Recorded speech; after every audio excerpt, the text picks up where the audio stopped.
Sometimes destiny begins with a scream no one else is willing to hear.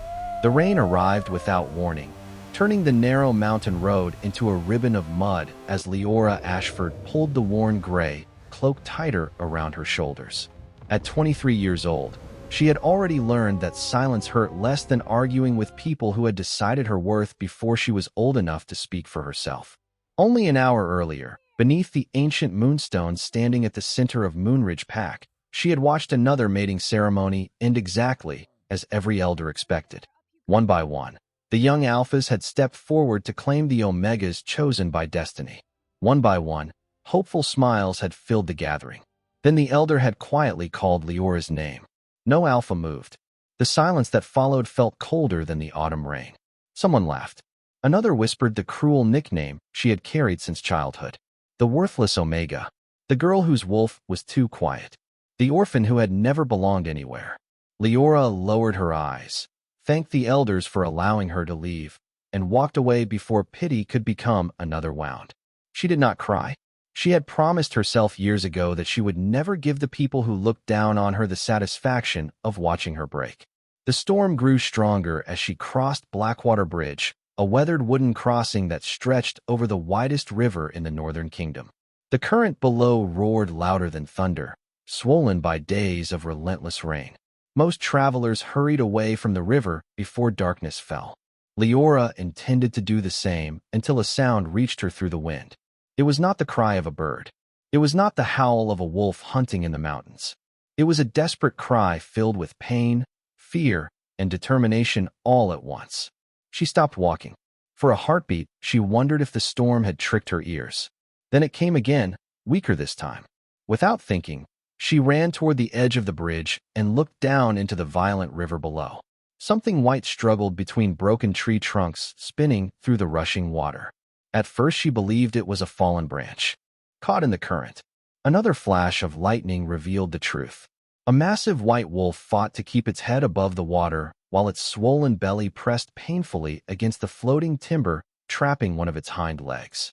The wolf was heavily pregnant. Every wave pushed it closer to the jagged rocks farther downstream. Leora searched the empty road behind her. No wagons, no hunters, no guards. No one was coming. Common sense begged her to keep walking. The river was far too dangerous. Even strong alphas avoided crossing it during storms like this. She was only an Omega who had spent her life being told she was too weak to matter. Yet the frightened cry below reached her heart again, and suddenly none of those voices mattered anymore. She spotted an old rescue rope secured beneath the bridge, left there years earlier by fishermen before the floods became too dangerous. Her hands trembled as she untied it and wrapped one end tightly around her waist. She pulled twice to test the knot, whispered a quiet prayer to the moon goddess, and climbed over the slippery railing. Cold rain stung her face. The river crashed against the stone pillars beneath her feet. One deep breath. Then she jumped. The icy water stole every ounce of warmth from her body. The current slammed into her hard enough to steal her breath, dragging her beneath the surface before the rope snapped tight and pulled her back upward. She fought toward the trapped wolf, swallowing fear with every desperate stroke. The animal growled weakly, more frightened than threatening, its silver eyes clouded with exhaustion. Leora spoke softly while cutting away tangled branches with the small knife she always carried for gathering herbs. She did not understand why the wolf gradually stopped struggling, but it seemed to recognize that she meant no harm. One final branch broke free. The wolf slipped loose, only to collapse against her as another wave crashed over them both. Together they drifted toward the riverbank where the rescue rope held just long enough for Leora to drag them through thick mud onto solid ground. She rolled onto her back, gasping beneath the pouring rain. The wolf lay beside her, breathing heavily. Only then did Leora notice the finely crafted silver collar hidden beneath the soaked white fur. Etched into the polished metal was a crescent moon surrounded by 7 stars, a crest she had seen only once before in an old history book inside the village school. It belonged to the royal family of Blackwood. Before she could understand how such a creature had reached the river, the wolf cried out again. This time the sound was different. Its body tightened. Another painful breath escaped its throat. Leora's eyes widened as realization struck her. The wolf was no longer only fighting for its own life. The birth had already begun. Far above the river, almost hidden among rain-soaked cliffs, a lone rider dressed in black reined in his enormous horse and watched the impossible rescue unfold without speaking a single word, his silver eyes never leaving the young Omega kneeling beside the exhausted white wolf. The rain continued through the night as Leora struggled to guide the exhausted white wolf toward her tiny cottage hidden beneath towering pine trees at the edge of Moonridge Forest. Every few steps the magnificent creature faltered, its breathing becoming heavier while another painful wave passed through its body. Leora wrapped her own cloak around the wolf despite the freezing rain soaking her simple dress. She knew the birth could not wait much longer. Her cottage was little more than a single room built from rough timber, filled with bundles of dried herbs hanging from the ceiling, shelves crowded with homemade remedies, and a small stone fireplace that had always offered more comfort than luxury. The moment they crossed the doorway, the wolf collapsed onto a thick blanket beside the fire. Leora hurried to light every candle she owned before placing a cast iron kettle above the flames. Fresh water, clean cloth, healing herbs. She moved with surprising confidence, drawing upon everything the elderly village healer had taught her before passing away years earlier. Outside, thunder rolled across the mountains while rain hammered against the roof, but inside the little cottage only the crackling fire and the frightened breathing of the wolf remained. Leora knelt beside the great animal and gently rested one trembling hand upon its shoulder. "You are safe now," she whispered. "You only need to keep breathing." The silver eyes watching her slowly softened. Another contraction rippled through the wolf's powerful body, followed by a low cry that carried both pain and determination. Hours seemed to pass as Leora remained beside her, offering calm words even though she had never helped deliver a wolf pup before. She simply trusted kindness more than fear. Finally, just before dawn painted the eastern sky with pale silver light, a tiny white pup entered the world. The little creature released a weak cry before instinctively searching for its mother's warmth. Tears filled Leora's eyes as relief washed over her. "You did it," she whispered with a tired smile. "Both of you." The mother wolf carefully licked her newborn before closing her eyes, utterly exhausted. Leora wrapped another blanket around them and quietly stepped away to prepare warm broth, believing the danger had finally passed. She had barely reached the fireplace when an unfamiliar glow illuminated the room behind her. Startled, she turned. The great white wolf was surrounded by soft silver light that flowed across the wooden floor like moonlight reflected upon calm water. The brilliant glow grew stronger until Leora had to shield her eyes. When the light finally faded, the wolf had disappeared. Resting where the magnificent animal had lain was a graceful woman with long silver hair flowing across the blanket. She wore an elegant white gown embroidered with delicate royal patterns despite having been a wolf only moments before. The newborn pup remained peacefully asleep beside her. Leora stood frozen, unable to speak. Every story she had ever heard about the royal bloodline returned at once. Only the oldest members of the Blackwood family possessed the rare ability to shift between human and wolf forms while retaining complete control of both. The woman slowly opened her silver eyes and looked toward Leora with gentle gratitude. "My child lives because of you," she said weakly. "Thank you." Before Leora could answer, the woman reached for the silver collar resting beside the blanket and placed it around her own wrist like a ceremonial bracelet. The royal crest carved into the polished metal shimmered in the firelight. There could no longer be any doubt. The woman was a member of the royal family. "Who are you?" Leora asked quietly. The woman smiled faintly despite her exhaustion. "Seraphina Blackwood." Leora's breath caught. Every child in the Northern Kingdom knew that name. Seraphina was the Luna Queen, beloved throughout every allied pack and mate to the Alpha King himself. Before either woman could say another word, Seraphina's face suddenly lost its color. She had lost too much strength during the journey and the birth. Her eyes slowly closed as she slipped into unconsciousness. Leora hurried back to her side, checking her breathing and covering her with another blanket. "Please," she whispered, "stay with your little one." A loud pounding exploded against the cottage door before sunrise. The sound echoed through the quiet forest with enough force to rattle the walls. The newborn pup whimpered softly. Leora instinctively stepped between the sleeping child and the entrance. Another heavy knock followed, accompanied by the unmistakable sound of horses gathering outside. Through the small window, she saw dozens of armored riders surrounding her humble home, each carrying polished silver shields marked with the same crescent moon she had seen upon the royal collar. One commanding voice rang out through the morning mist. "Open the door in the name of the crown." Leora drew one slow breath before unlatching the wooden door. The cold morning air rushed inside along with the scent of wet pine and rain-soaked leather. More than 30 royal riders surrounded the little cottage, their silver armor reflecting the pale light of dawn. At their head stood a tall man dressed in a black traveling cloak instead of ceremonial robes. His horse was larger than any Leora had ever seen, standing perfectly still despite the storm. The stranger's silver eyes swept across the cottage before resting on Leora. They were calm, unreadable, and impossibly familiar. "Where is she?" he asked quietly.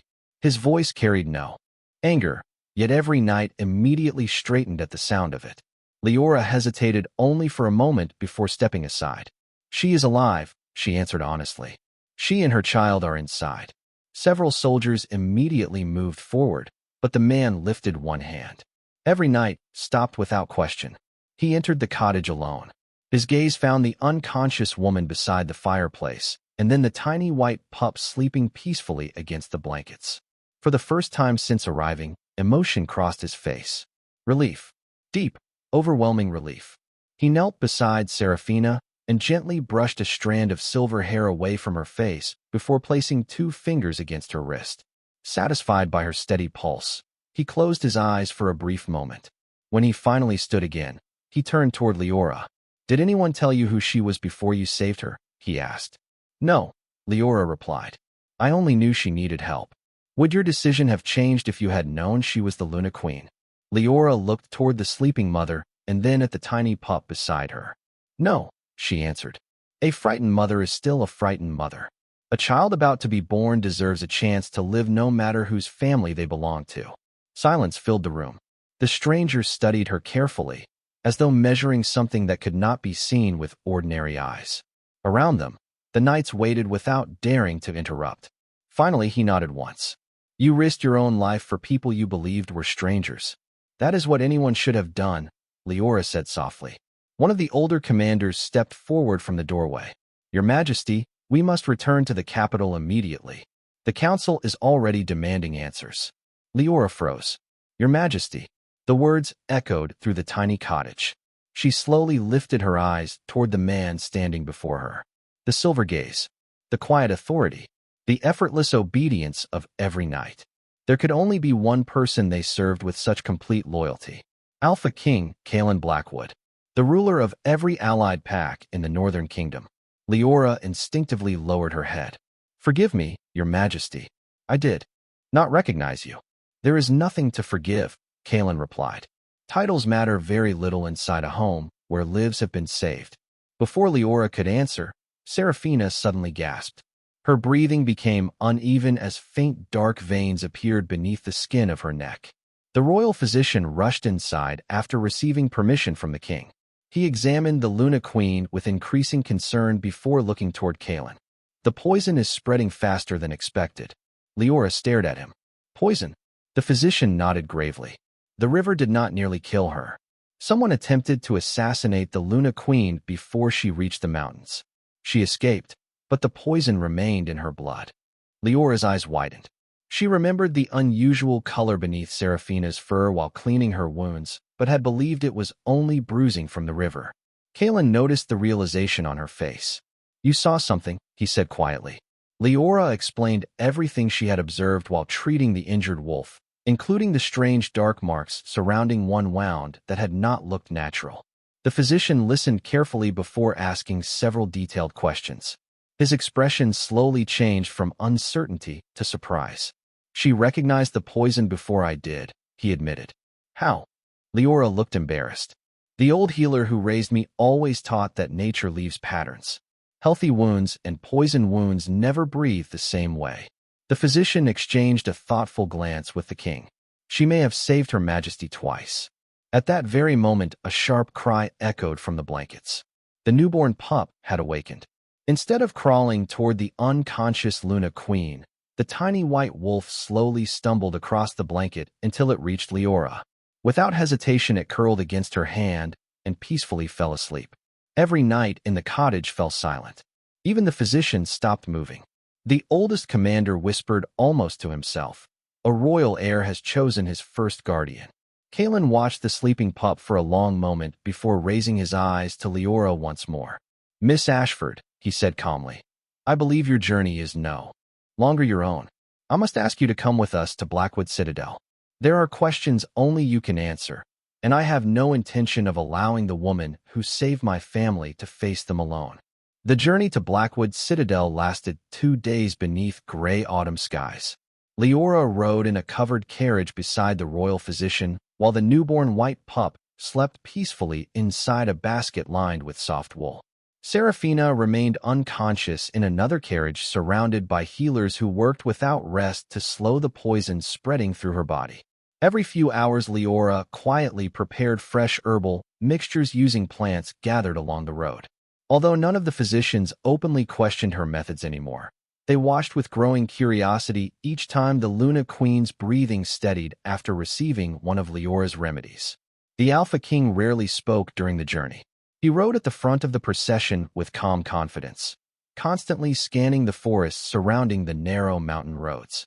More than once, Leora noticed him slowing his horse near her carriage simply to ask the physician one short question. "How is my mate?" The answer was never long. "Still stable, Your Majesty." Each time Kalen nodded once before riding forward again. There were no dramatic speeches, no desperate displays of fear. Yet Leora began to understand that quiet people often carried the deepest worries. Late on the second evening, the towers of Blackwood Citadel appeared above the ancient forest, rising from dark stone cliffs like part of the mountain itself. Hundreds of warm lights glowed through tall windows while banners bearing the silver crescent moon danced in the evening wind. It was more magnificent than anything Leora had imagined. As the gates opened, servants, soldiers, physicians, and royal advisors filled the entrance courtyard. Their relief at seeing the royal procession quickly turned into confusion when they noticed the plainly dressed Omega stepping from one of the carriages carrying the royal heir in her arms. Curious whispers spread immediately. "Who is she? Why is the prince with her? Is she one of the royal healers?" Leora lowered her eyes, uncomfortable beneath so many curious stares. Before uncertainty could grow into open suspicion, Kalen dismounted and walked directly toward her. Without hesitation, he gently lifted the sleeping pup from her arms before turning toward everyone gathered in the courtyard. "This child is alive because of Miss Leora Ashford," he said in a calm voice that carried across the entire courtyard. "The Luna Queen is alive because of Miss Ashford. She is to be treated as an honored guest of Blackwood until I personally say otherwise." The whispers stopped instantly. No one challenged the king's words. Even the proudest nobles bowed their heads. Leora had spent her entire life feeling invisible. Now hundreds of strangers looked at her with respect she had never expected to receive. A middle-aged woman wearing elegant dark blue robes stepped forward from the palace entrance. "Your Majesty," she said, bowing gracefully. "The council has already gathered. They may continue waiting," Kalen replied evenly. "My family comes first." He turned toward Leora. "You have not eaten since yesterday morning." Leora blinked in surprise. She had not realized anyone had noticed. "I am all right." "No," the king answered gently. "You have simply become accustomed to placing yourself last." The quiet observation caught her completely off guard. Before she could respond, an elderly servant approached carrying a warm tray of fresh bread, soup, and tea. "Please," Kalen said. "You cannot continue caring for others while forgetting yourself." It was such a simple kindness that Leora struggled to answer. No alpha had ever spoken to her that way. No one had ever remembered whether she had eaten. As she accepted the tray with quiet thanks, the tiny white pup unexpectedly woke, stretched sleepily, and climbed from the king's arms back toward Leora. The little wolf settled comfortably against her shoulder as though it had chosen its favorite place in the world. Several servants exchanged astonished glances. Royal wolf pups usually remained closest to their parents during the first weeks after birth. The elderly palace steward smiled knowingly, but said nothing. Far above them, hidden behind A balcony overlooking the courtyard. 3 members of the royal council observed the scene in silence. One elderly noble frowned as he watched the young Omega carrying the future heir. A common Omega has no place this close to the throne, he muttered. Another council member folded his hands behind his back. Perhaps not, he replied quietly. But if she truly knows something about the poison that escaped every royal physician, removing her now would raise far too many questions. Their conversation ended as a 4th figure stepped from the shadows. Unlike the others, this man wore no expression at all. His eyes followed Leora until she disappeared inside the palace beside the king. "Keep watching her," he said softly. "If the girl discovers what really happened before the Luna Queen reached that river, everything we have spent years protecting may begin to fall apart." The first morning inside Blackwood Citadel felt strangely peaceful, yet Leora sensed an uneasiness hidden beneath every polished hallway and courteous smile.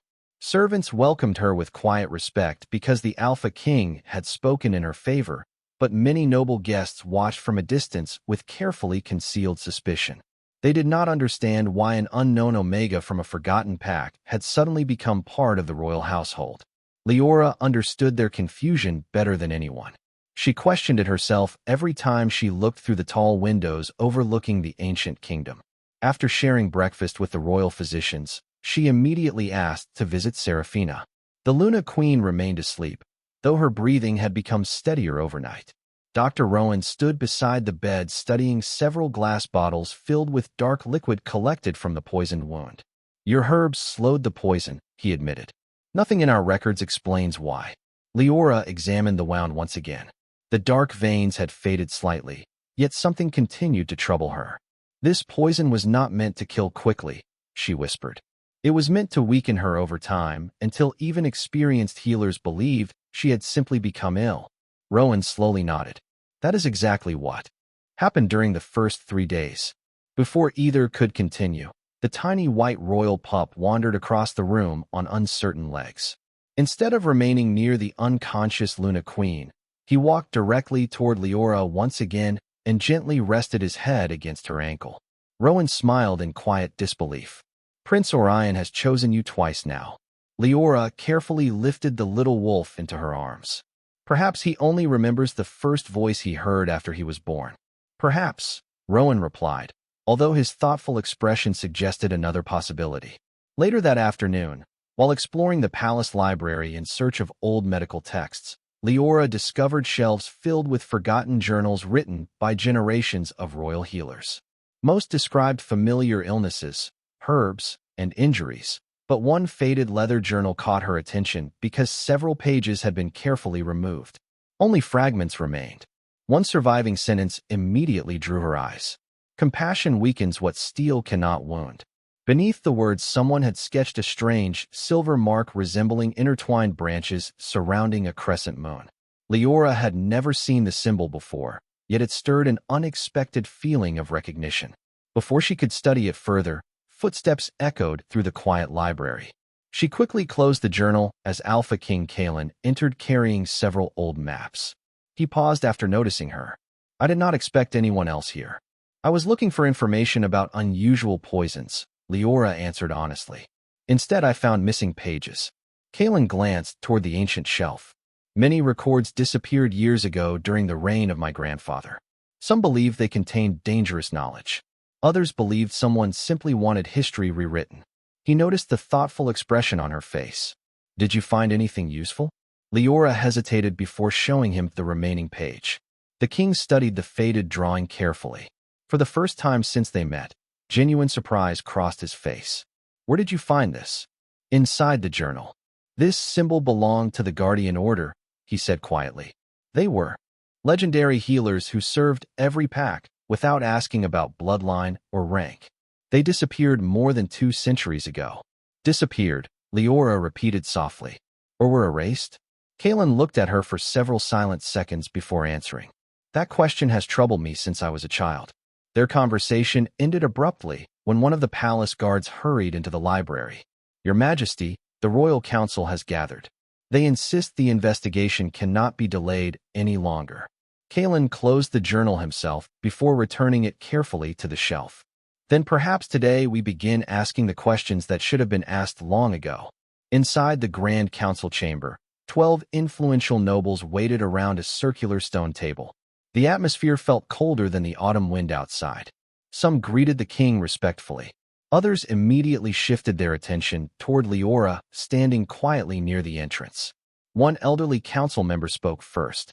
"Your Majesty, before discussing the attack upon the Luna Queen, we must address the presence of this Omega. We know nothing about her family, her loyalty, or how she happened to be alone beside the river at precisely the right moment." Several council members nodded in agreement. Leora remained silent, refusing to defend herself before accusations had even been made. Kaelin slowly looked around the room before speaking. "Then allow me to answer your concern." While dozens of trained warriors searched the forests, Miss Ashford stepped into a flooded river alone to save a life she believed belonged to a stranger. Until someone in this chamber has shown greater courage than that, I suggest we speak of facts instead of suspicion. No one answered immediately. Yet across the table, Lord Cedric Ashbourne lowered his eyes just long enough to hide the flicker of irritation crossing his face. Beneath the polished sleeve of his ceremonial robe, his fingers tightened around a silver ring engraved with the very same forgotten symbol Leora had discovered inside the damaged journal only an hour before.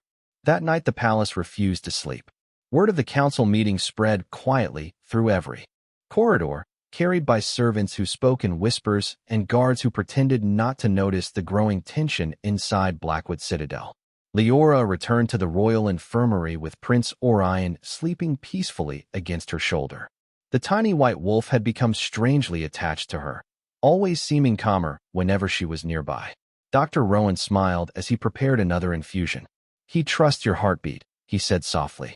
"Animals often recognize kindness before people do." Leora gently placed the pup beside his mother. Serafina remained unconscious, yet the dark veins beneath her skin had faded again. Rowan studied the improvement with growing amazement. "Every time you spend time here, the poison weakens a little more." "That cannot be because of me," Leora replied. "I only change her bandages and prepare herbs." Rowan did not answer immediately. Instead, he reached for one of the old journals he had borrowed from the royal archives. Several pages contained faded sketches of forgotten healing traditions practiced centuries earlier. One illustration caught his attention. It showed a healer placing both hands upon an injured wolf, while silver branches surrounded them like gentle light. Beneath the drawing were only a few surviving words because the rest of the page had been deliberately destroyed. "Compassion carries a power no blade can command." Rowan slowly closed the book. "Someone removed the most important pages from nearly every record," he murmured. That was no accident. As midnight approached, Leora finally stepped into the palace gardens to gather fresh moonflowers growing beside a quiet reflecting pool. The autumn air carried the scent of pine and damp earth, offering a rare moment of peace after the long day. She knelt carefully among the flowers until she sensed another presence nearby. Looking up, she found Alpha King Kaelin standing beneath an ancient oak tree. He was no longer wearing his ceremonial cloak, only a simple dark coat suitable for an evening walk. For a moment, neither of them spoke. They simply listened to the gentle sound of water flowing through the garden. "You should be resting," Kaelin finally said. Leora smiled. Faintly. "So should you." A quiet laugh escaped him, brief enough that she almost wondered if she had imagined it. "Perhaps we both give better advice than we follow." They walked slowly along the stone path surrounding the pond. Moonlight reflected across the calm water, replacing the memory of the violent river where their paths had first crossed. "When I was a child," Kaelin said, "my mother often brought me here whenever palace life became too loud. She believed silence could reveal truths that arguments never could." Leora looked toward the stars. "The healer who raised me used to say something similar. She believed people always revealed who they truly were when no one expected them to be watched." Kaelin stopped walking. "That explains why you stepped into the river." She looked at him with quiet confusion. "Most people perform brave acts hoping someone will remember them," he continued. "You believed no one would ever know what happened that night. Yet you still chose compassion." Leora lowered her eyes. It did not feel like bravery. It only felt wrong to leave someone behind. Before Kaelin could answer, a sudden chill swept across the garden. The air became unnaturally still. At that same instant, Inside the infirmary, Prince Orion released a frightened cry that echoed through the palace. Leora and Kaelin exchanged one quick glance before running together toward the royal chambers. They found Rowan standing beside Seraphina's bed with alarm written across his face. The dark veins had returned, spreading faster than before despite every remedy they had prepared. The room itself seemed strangely colder. Candles flickered although no windows were open. Rowan looked toward the king. The poison has changed. Leora stepped closer to the bed. Something felt different. The darkness beneath Seraphina's skin no longer resembled ordinary poison. It moved almost like living shadows searching for something. Instinct guided Leora before reason could stop her. She reached for Seraphina's hand. The instant their fingers touched, a wave of icy pain rushed through Leora's body. She gasped and nearly fell, but refused to let go. The dark lines beneath Seraphina's skin began fading once again, while faint silver light shimmered around Leora's hand. Rowan stared in stunned silence. Even Kaelin stepped forward, unable to hide his surprise. After several long seconds, the strange light disappeared. Leora released Seraphina's hand and stumbled backward. Looking down, she froze. A thin silver pattern had appeared across her own wrist, shaped exactly like the intertwined branches she had seen inside the damaged journal. Rowan whispered the words before anyone else could speak. That mark belongs to the Guardians. Kaelin gently steadied Leora before she lost her balance completely. His expression remained calm, yet concern filled his silver eyes. You are trembling. I am all right, she insisted, though her voice sounded weaker than she expected. No, he answered quietly. Something has begun tonight, and I do not believe it is merely an illness anymore. Outside the infirmary, hidden within the darkness of a distant corridor, Lord Cedric watched the silver light fade beneath the closed door. His face slowly hardened. She has awakened the mark, he whispered to himself. If the king learns the entire truth before we silence her, everything our families buried 2 centuries ago will rise again. By sunrise, the entire palace had learned that something impossible had happened inside the royal infirmary. No official announcement had been made, yet whispers traveled faster than royal messengers. Servants quietly spoke of silver light surrounding the unknown Omega. Guards repeated stories about the royal heir refusing to leave her side. Physicians argued in hushed voices over records that insisted such things had disappeared centuries ago. Leora ignored every rumor. Her only concern remained Seraphina, whose breathing had grown stronger after the strange event during the night. Although the silver mark upon Leora's wrist had faded beneath her sleeve, she could still feel a faint warmth beneath her skin whenever she approached the Luna Queen. Dr. Rowan examined both women repeatedly, recording every change with careful precision. The poison is still present, he admitted, but it no longer controls her as it did before. He looked thoughtfully toward Leora. Something interrupted it. Before she could answer, a palace attendant entered the infirmary carrying a sealed invitation bearing the royal crest. His Majesty requests your presence in the Great Hall. Leora exchanged a questioning glance with Rowan.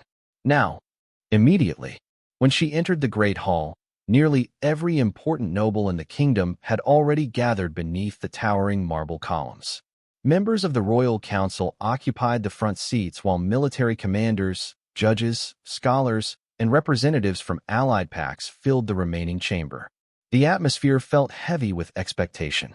At the far end of the hall, Alpha King Kaelin sat upon the black stone throne, though there was nothing theatrical about his presence. He simply watched the room with calm patience until Leora arrived. Miss Ashford, he said, please stand beside me. Murmurs instantly spread across the chamber. Several nobles looked openly displeased. Lord Cedric Ashbourne slowly rose from his chair. Your Majesty, he began respectfully, before this young woman is granted such unusual honor, should we not first determine whether the mark she carries is truly a blessing rather than a danger? Every eye turned toward Leora. She instinctively placed one hand over her sleeve without revealing the silver pattern beneath. Another council member stood. The old records speak of forgotten powers. Forgotten powers often bring forgotten risks. Leora quietly stepped forward before anyone else could speak for her. If my presence places the kingdom in danger, she said calmly, I will leave willingly. I never came seeking privilege. Her words surprised the entire hall. Several nobles had expected tears, anger, or desperate excuses. Instead, they found quiet dignity. Kaelin slowly rose from the throne. That, he said, is precisely why she belongs here today. Lord Cedric frowned. Belongs. The Alpha King descended the wide stone steps, separating the throne from the gathered nobles. When the river flooded, where were our soldiers? Silence. When the Luna Queen fought for her life, who reached her first? No one answered. When every title, every rank, and every privilege meant nothing beside a raging river, one young woman chose compassion over safety. His gaze swept across the chamber. She did not know she was saving a queen. She believed she was saving a stranger. The great hall fell completely silent. At that exact moment, Prince Orion unexpectedly bounded into the chamber, escaping the attendants trying unsuccessfully to catch him. The little white wolf ran directly through rows of astonished nobles before stopping beside Leora. With a happy cry, he placed both tiny front paws against her dress and looked up at her expectantly. Soft laughter spread through part of the hall, while others watched in amazement. Leora knelt and gently lifted the little prince into her arms. Orion immediately rested against her shoulder exactly as he had done since the day of his birth. Suddenly a low hum echoed through the great hall. Every head turned toward the ancient moon altar standing behind the throne. For generations it had remained silent except during royal ceremonies. Now faint silver light flowed across its surface, illuminating symbols that had not been visible for centuries. The light stretched slowly across the polished floor before stopping at Leora's feet. Gasps echoed throughout the chamber. Dr. Rowan stepped forward, unable to hide his astonishment. The altar is responding to the guardian mark. Lord Cedric's calm expression finally cracked. Impossible, he whispered. Kaelin noticed the fear that crossed the nobleman's face. It lasted only an instant, but it was enough. The Alpha King quietly asked the question that changed the entire room. Lord Cedric, why does the return of an ancient healer trouble you more than the attempted murder of your queen? Cedric hesitated for the first time since the meeting began. Before he could answer, Rowan unfolded the damaged journal recovered from the library. Your Majesty, the physician said. While examining the old records, we discovered that several pages had been deliberately removed long ago. Yet one remaining illustration exactly matches the mark that appeared upon Miss Ashford's wrist last night. Kaelin accepted the journal and looked slowly around the chamber. Then it appears our investigation is no longer only about poison. His silver eyes settled upon Cedric once again. It is about the truth someone worked very hard to erase. By sunrise, the entire palace had learned that something impossible had happened inside the royal infirmary. No official announcement had been made, yet whispers traveled faster than royal messengers. Servants quietly spoke of silver light surrounding the unknown Omega. Guards repeated stories about the royal heir refusing to leave her side. Physicians argued in hushed voices over records that insisted such things had disappeared centuries ago. Leora ignored every rumor. Her only concern remained Seraphina, whose breathing had grown stronger after the strange event during the night. Although the silver mark upon Leora's wrist had faded beneath her sleeve, she could still feel a faint warmth beneath her skin whenever she approached the Luna Queen. Dr. Rowan examined both women repeatedly, recording every change with careful precision. The poison is still present, he admitted, but it no longer controls her as it did before. He looked thoughtfully toward Leora. Something interrupted it. Before she could answer, a palace attendant entered the infirmary carrying a sealed invitation bearing the royal crest. His Majesty requests your presence in the Great Hall. Leora exchanged a questioning glance with Rowan. Now, immediately, when she entered the Great Hall, nearly every important noble in the kingdom had already gathered beneath the towering marble columns. Members of the Royal Council occupied the front seats while military commanders, judges, scholars, and representatives from allied pacts filled the remaining chamber. The atmosphere felt heavy with expectation. At the far end of the hall, Alpha King Kaelin sat upon the black stone throne, though there was nothing theatrical about his presence. He simply watched the room with calm patience until Leora arrived. Miss Ashford, he said, please stand beside me. Murmurs instantly spread across the chamber. Several nobles looked openly displeased. Lord Cedric Ashbourne slowly rose from his chair.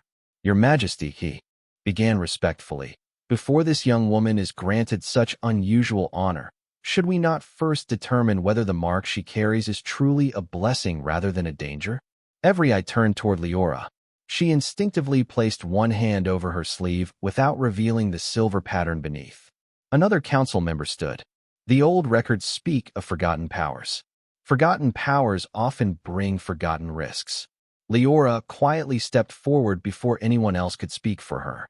"If my presence places the kingdom in danger," she said calmly, "I will leave willingly.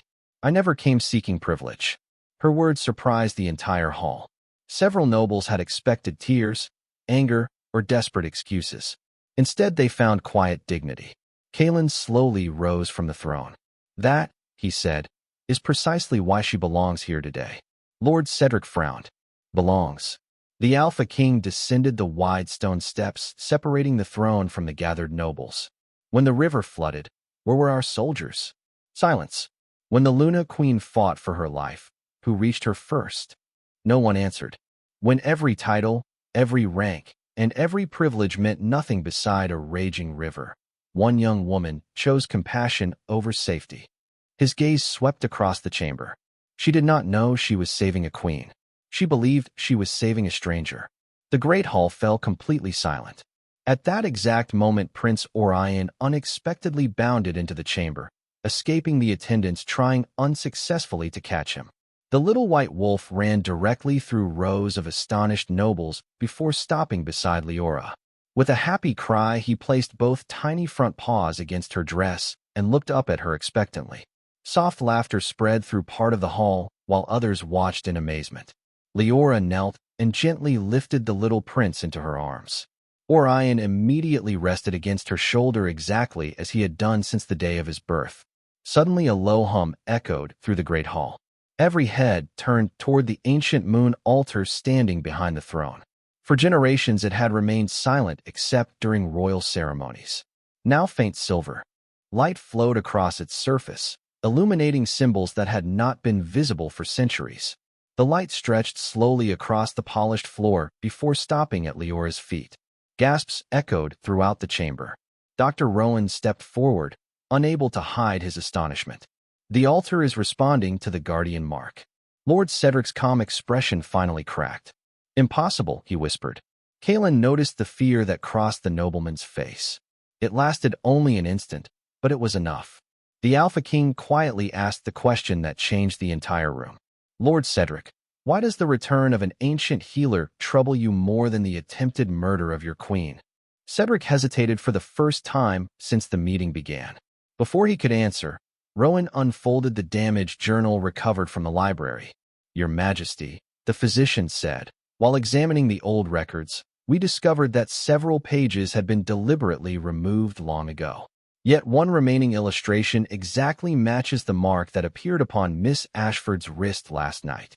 Kaelin accepted the journal and looked slowly around the chamber. "Then it appears our investigation is no longer only about poison." His silver eyes settled upon Cedric once again. "It is about the truth someone worked very hard to erase." The investigation lasted for several more weeks, though to the people of Blackwood it seemed as if the kingdom itself had begun awakening from a long-forgotten dream. Hidden chambers beneath the Eastern Sanctuary were opened for the first time in nearly 200 years.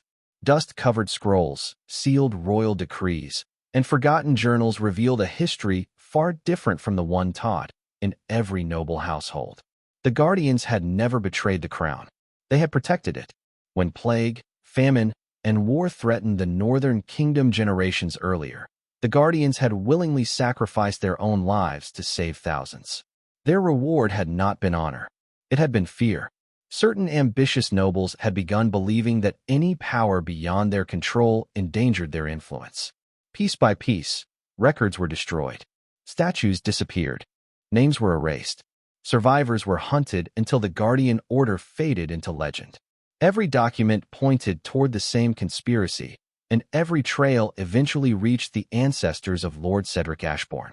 Faced with undeniable evidence, Cedric finally confessed before the Royal Council. His family had preserved the deception for generations, fearing that the return of a true guardian would expose the crimes upon which much of their influence had been built. Even the poison that nearly claimed Queen Seraphina's life had been created by those determined to keep the ancient secret buried forever. Justice came quietly. There were no celebrations, no cries for revenge, and no public executions. Kalen believed that a kingdom healed by truth should not immediately stain itself with needless cruelty.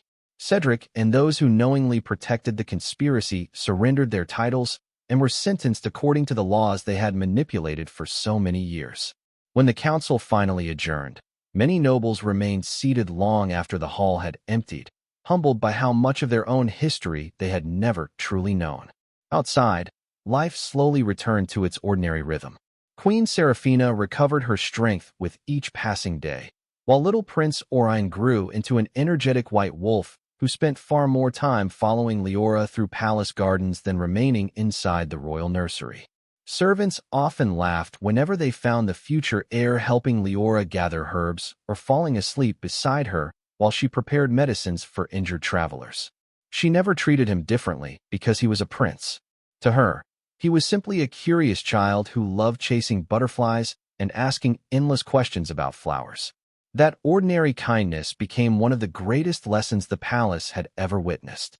One quiet evening, as autumn slowly surrendered to winter, Kalen found Leora standing upon the western balcony overlooking the forests beyond Blackwood Citadel. Snowflakes drifted gently through the evening air, covering the mountains in silver light. For several peaceful moments, neither of them spoke. They had learned that silence shared between trusted hearts rarely felt empty. "The kingdom has changed because of you," Kalen said at last. Leora shook her head with a small smile. "The kingdom changed because people finally chose to see the truth. And who reminded us how to look?" She could not answer that. Instead, she watched the first stars appear above the snow-covered peaks.